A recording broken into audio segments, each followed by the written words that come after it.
Karis qaynukangiz keldi, endi mukbang olmasangiz kerak-ya deb ko'pchilik yozibdi. Karis qaynukam keldi degani men ovqatlanmayman degani emas-ku.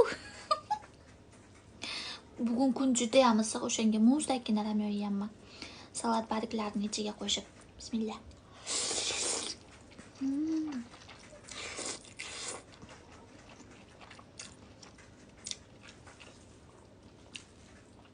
Issiqda shunaqa ramyonlar zo'r ketadi.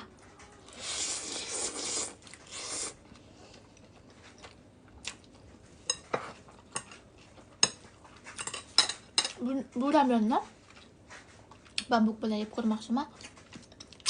Bambuk zakaz qildim. Voy, maytani yesa bo'lmas ekan. Kecha qaynonamga qachon kelasiz deb yozdim kechasi.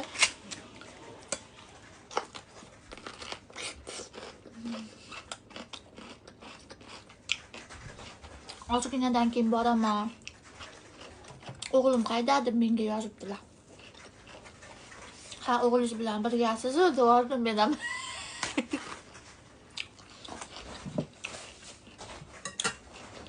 O'g'lingiz bilan birgasiz desam javob bermadi. Hozir boramiz deb keyin yozib olishdi.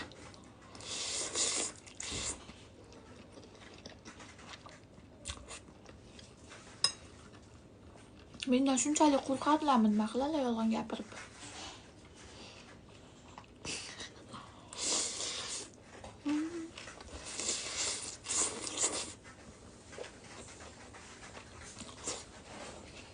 Bugun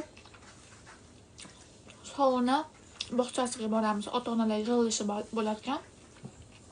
O'shanga men bilan qaynonam birga boramiz.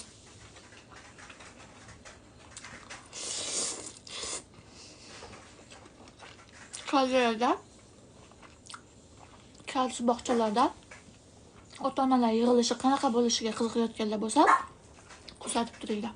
Videosini qo'yaman profilga.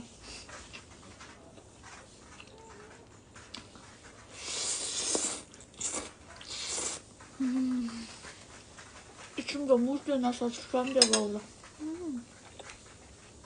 Bambukda qaynukamga berib ko'raymikin, yiyorlarmikin?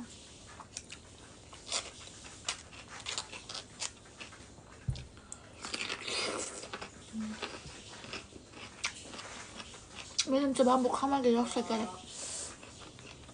Qaynonam prosto sho'r deb yemayaptilar. Karislar sho'r narsani yemaydi-ku. O'shanga.